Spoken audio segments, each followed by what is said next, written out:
Link TV, connecting you to the world. Link TV is viewer supported. Watch more at linktv.org. Link TV presents Mosaic World News from the Middle East. Here are today's top stories. Self-immolation protests spread across North Africa. Suicide bomber kills 60 outside Iraqi police recruitment center. And Sudan arrests opposition leader al-Turabi. Mosaic World News from the Middle East begins now.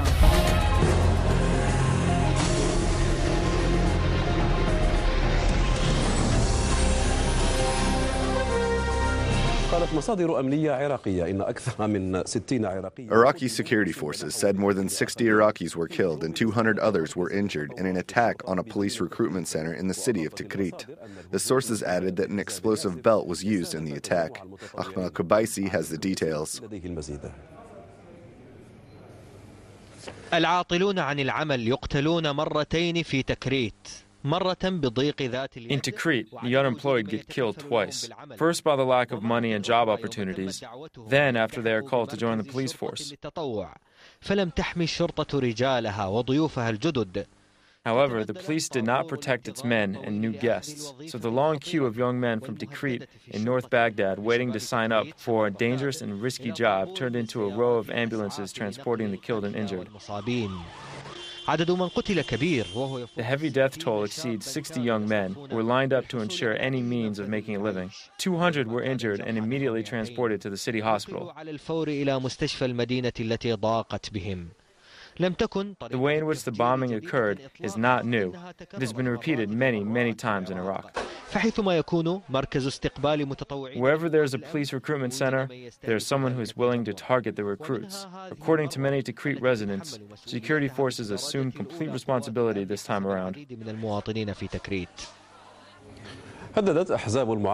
Sudanese opposition parties threaten to take to the streets and topple the government if it continues its current policy against the Sudanese opposition. This comes after authorities arrested opposition leader Hassan al-Turabi of the Popular Congress Party and a number of its members without providing a reason. 2 days earlier, al-Turabi called for a popular uprising in Sudan if the government does not reverse its decision to raise the prices of goods. The circumstances of al-Turabi's arrest in this report by Tahir al-Mardi from Khartoum. The Secretary General of the opposition Popular Congress Party, Hassan Abdallah al-Turabi, is behind bars yet again. The Popular Congress described the arrest as an infringement on civil liberties and accused the ruling party of impeding national reconciliation efforts in a country enduring crises that are threatening its stability. We consider the arrest an attack on liberties and national reconciliation and a bad start for the country of the North. It would be more appropriate for the ruling party to head towards dialogue instead of curbing freedoms. I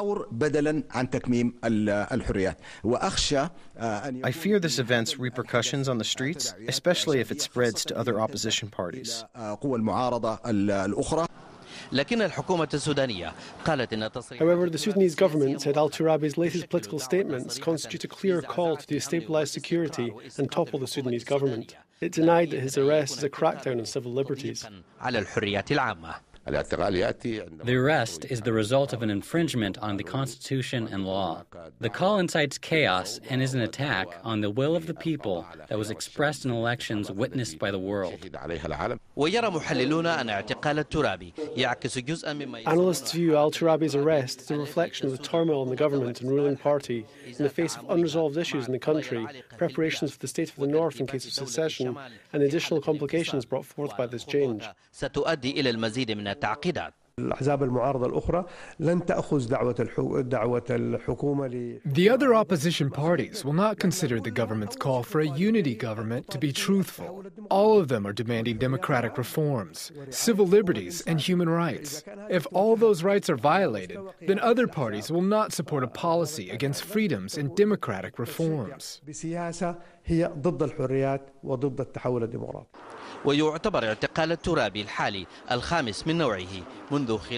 Al-Turabi's current detention is the fifth since his dispute with President Omar al-Bashir in 1999.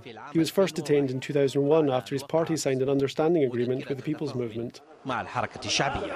While some government circles perceive al-Turabi's arrest to be linked to the Darfur crisis, al-Turabi's supporters consider it an attack on civil rights. However, its ultimate repercussions are reflected in the national reconciliation awaited by those waiting for a new government in the north: al-Tahir al-Mardi, al-Jazeera, al-Khartoum.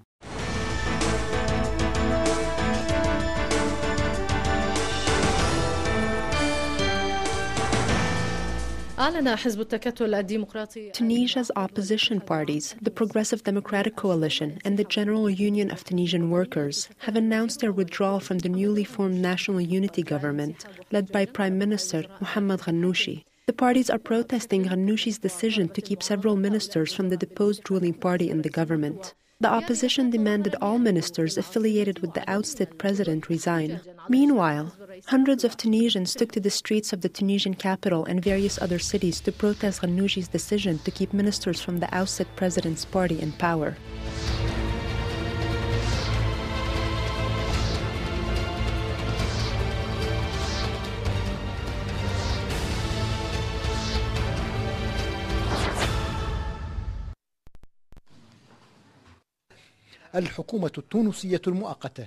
Tunisia's transitional government seems to be facing a new political crisis even before it assumes power. The General Union of Tunisian Workers and the Movement for Renewal decided to withdraw from the government despite the announcement of political reforms. We decided to separate the government from all political parties in order to guarantee impartiality in the cabinet. We also decided to release all political prisoners and detainees. However, this announcement failed to calm the Tunisian streets.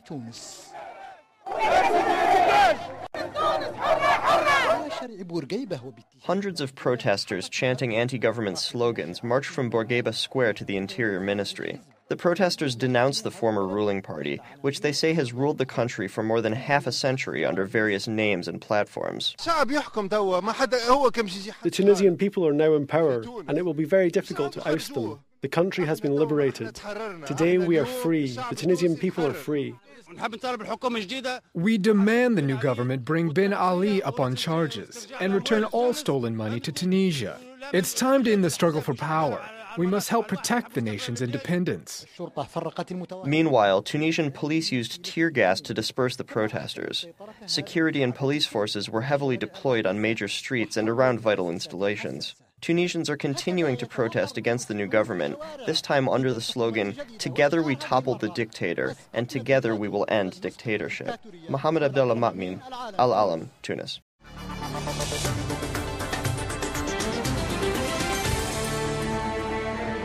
أعلنت مديرية الصحة في محافظة الإسكندرية وفاة المواطن أحمد هاشم. The health department in Alexandria province has announced the death of Ahmed Hashim al-Sayed, a 25-year-old unemployed Egyptian man who set himself on fire this morning. Also today, another Egyptian man, identified as Mohammed Farouk, set himself on fire in front of the Council of Representatives in central Cairo. Egyptian security officers foiled another attempted self-immolation near Gate 4 of the People's Assembly.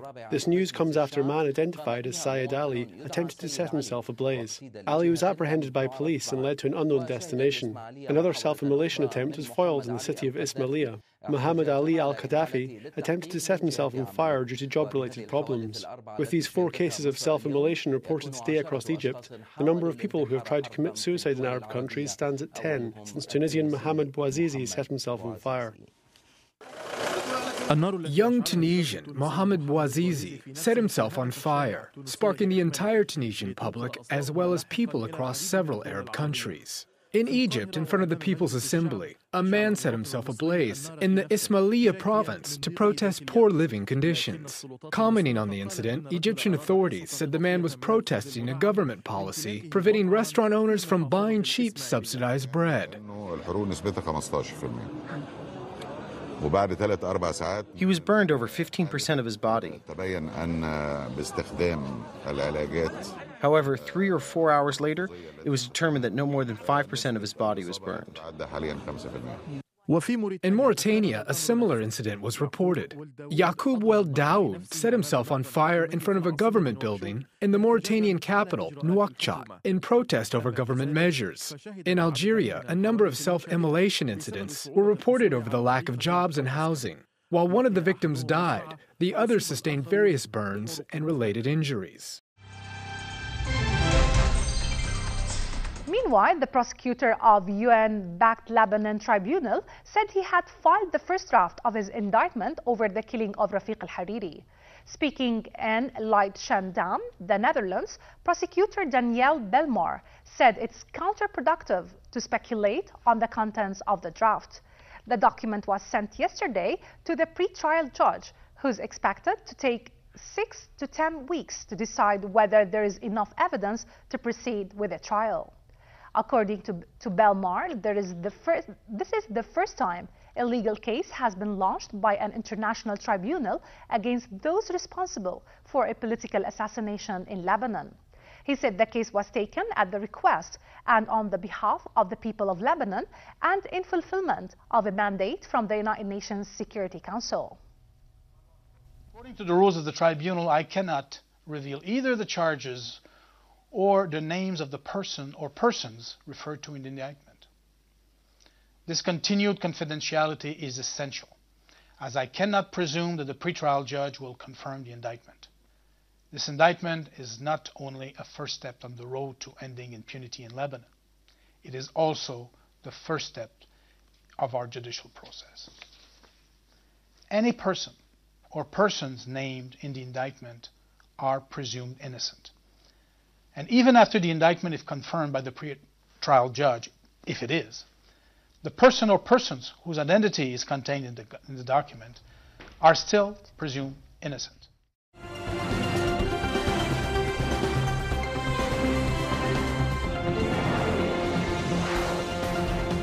At least one Palestinian teenager has been killed by Israeli tank shelling in the northern Gaza Strip. Medical sources say 2 more Palestinians were injured when Israeli tanks shelled the towns of Jabalia and Beit Hanun. Israeli forces have also made ground incursions into the southern town of Khan Yunis. Meanwhile, Israeli gunboats continue opening fire at Palestinian fishermen. Israel has recently stepped up ground and air attacks against the Gaza Strip. Dozens of Palestinians have been killed or injured in those attacks. Only days ago, Egypt warned the Palestinian resistance movement Hamas that Israel is preparing to wage another all-out war against Gaza. Many people here fear that Israel is escalating its attacks on Gaza. They say that Israel is trying to provoke the Palestinians here by invading some areas, by attacking some people, by shooting some farmers or fishermen in order for, so that Palestinians can retaliate so that they can justify their attacks here on Gaza. Also, warplanes, especially drones, they do not leave the skies of Gaza here. So yes, there is fears among the people of Gaza here that there might be an escalation. A new report says Israel's blockade of the Gaza Strip has put the life of children at risk. Save the Children says Israeli troops killed 26 children in Gaza near the so-called buffer zone in 2010. The children were attacked while searching for construction material left over from Israel's 22-day deadly war in Gaza at the turn of 2009. The report also called for an immediate end to Israel's crippling siege. Save the Children blamed Israel for ravaging the coastal strip's economy, saying the blockade has forced many children to drop out of school and work to help support their families.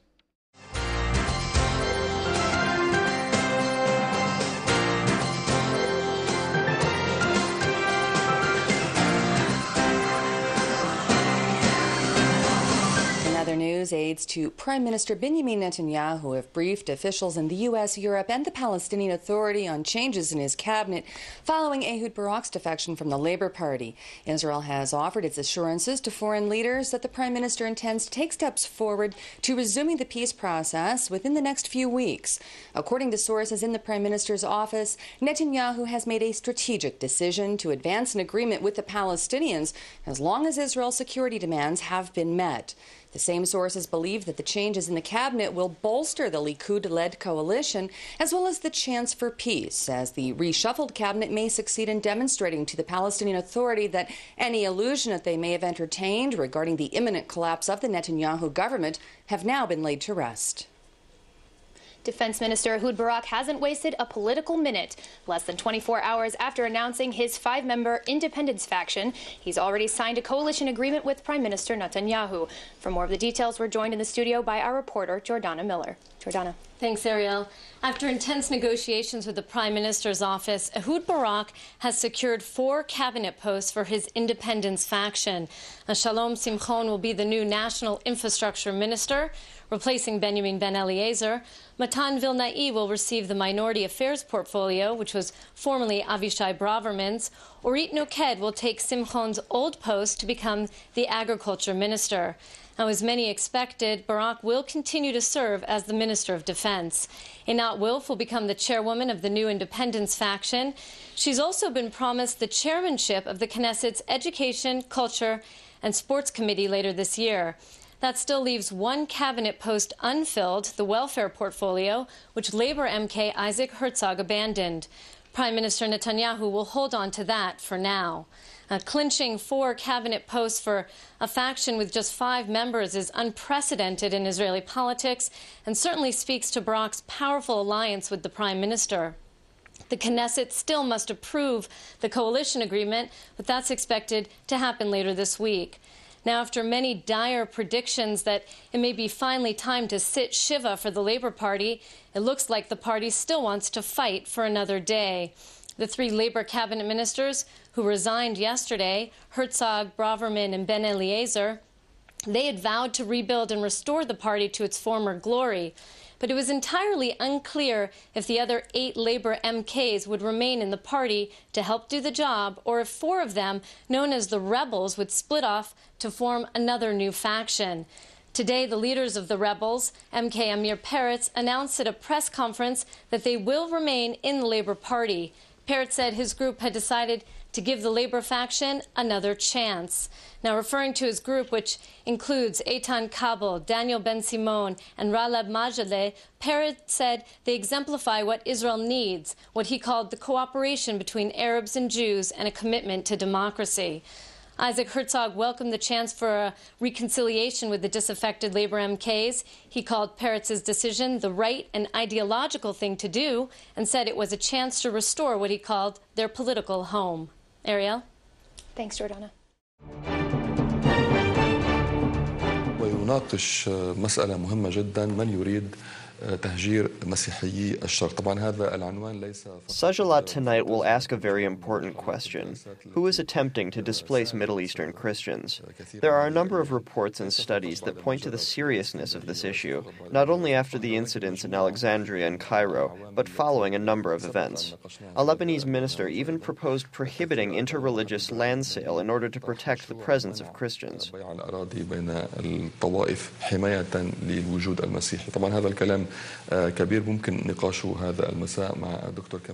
We will discuss this issue with Dr. Kamal al-Hilbawi, advisor to the Global Civilization Study Center, and Dr. Shafiq Abu Zaid, a theology researcher at Oxford University and a priest. Some newspapers describe the events that occurred in Egypt as the Egyptian 9/11. Maybe that's an exaggeration.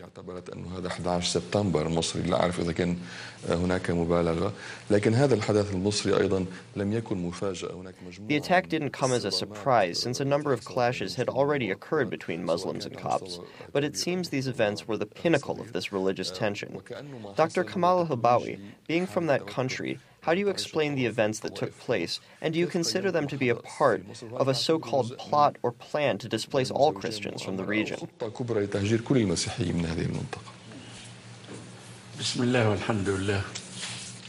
In the name of God, and all praise to God. الذي جرى في الإسكندرية يعني أنا أسميه نكسة جديدة. I believe that what happened in Alexandria is an additional setback, but is not separate from the reality in Egypt. واقع الحياة في مصر. يعني هناك احتقان طائفي موجود. Indeed, there is a religious tension that wasn't correctly remedied, and it could eventually lead to an even worse outcome. نتيجة أسوأ من الاحتقان. إنما لا نستطيع أن نقيم. However, we cannot evaluate the events separately from the current situation in Egypt. عن الحال القائم في مصر. على سبيل المثال الاحتقان الكروي. For instance, the tension between Egypt and Algeria that occurred over soccer, in addition to that between al-Ahli and Zamalek sporting clubs, as well as the economic and social tension. الاحتقان الاقتصادي، الاحتقان الاجتماعي، الاحتقان الأسري الموجود. For many years, the government did not remedy these problems. لم تعالج هذه القضية على مدى سنوات طويلة. Father, do you believe that what happened in Alexandria is a local Egyptian issue, and that Iraq's Our Lady of Salvation church bombing is related to Iraqi security conditions? Or do you believe that there are some elements, whether local or foreign, that are planning to displace the Christians from the region? I believe there's a scheme that started in the beginning of the 19th century and is ongoing. In 1840, it took place on Mount Lebanon. In 1860, there was the Armenian massacre. Then the massacre of the Chaldeans with the Kurds, and the massacre of the Assyrians with the Kurds. Finally, the massacres of Palestine and Lebanon, and the massacres in Iraq and Egypt. It is one scheme, and only one group is orchestrating it. Let me say this clearly. Those who support division, sectarian states, and racism are responsible for this problem. Those people are not from the region. So the residents of the region have nothing to do with it? Of course not. They are the executors of this plan. The residents of the region, we are the executors. Many of us are, some are merchants, some are traders, and others just ignorant. But as for the planning, it was done in the West, and it remains a Western plan. We did not seek division. If we look at Arab Christian history, we cannot find one instance in which a Christian group demanded a religious state. There are none. We, the Christians, have no plan to establish a religious Christian state in the region. Even when the Muslims were a minority, we never had such a plan. For this reason, the Christians are the first victims of this plan to divide the region into sectarian states. In Iraq, Christians have no place. In Turkey, some question the presence of Armenians and Chaldeans in the region. The same applies to the Assyrians and Kurdish regions.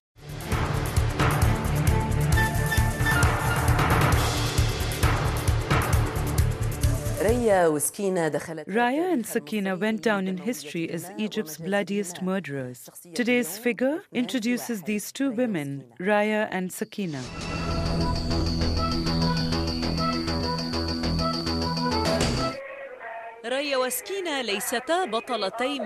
Raya and Sakina are not only famous characters in Egyptian cinema and theater, but they are real people whose vicious crime bewildered Egyptian police.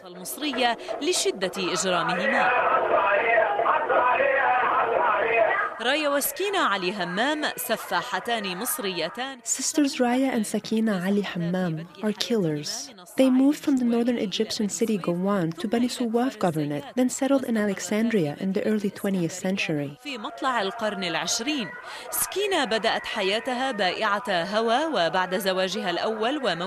After Sakina's first husband died, she married his brother, Muhammad Abdul Al, who was a thief and a criminal. She then became a prostitute. Raya, the older sister, married Hasballah Saeed Mariah. Raya and Sakina opened a brothel together and soon formed a gang that killed women.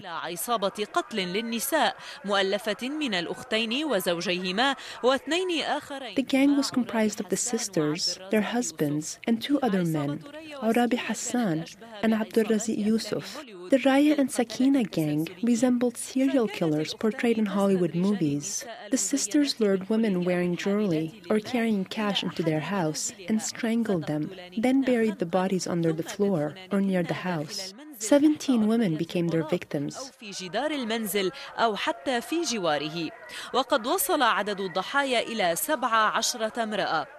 Despite reports of missing women, Raya and Sakina's crime only came to light the morning of December 11, 1920, when Lieutenant Ibrahim Hamdi discovered a woman's bone on the side of the road. The second clue was a man's police report indicating he discovered the remains of a body when he drilled in his wall to fix a water pipe in his room.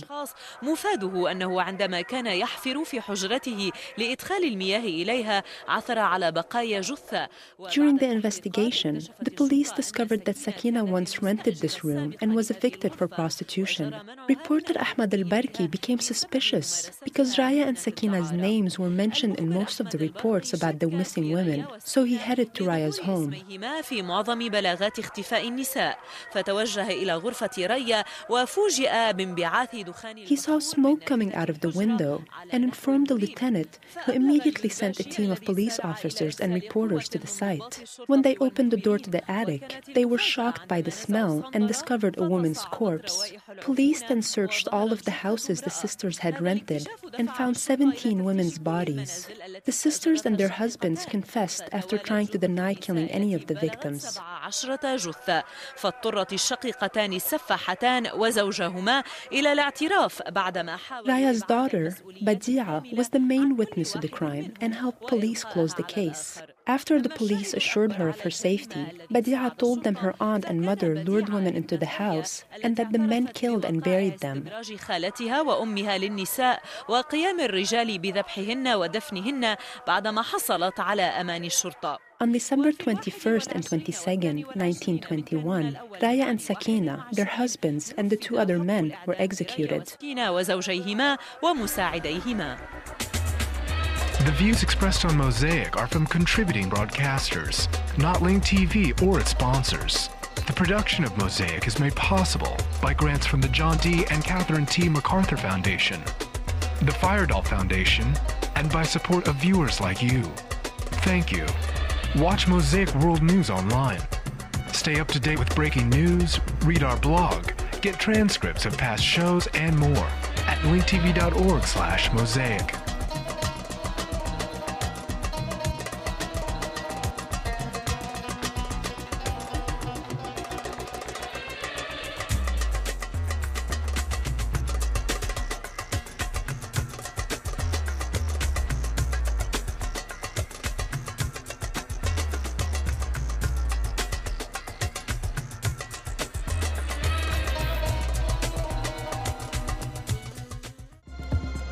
This program is brought to you by Link TV for educational and non-commercial use only. Link TV is the only U.S. network dedicated to global and national news, uncompromising documentaries, and diverse cultural programs, programs which connect you to the world.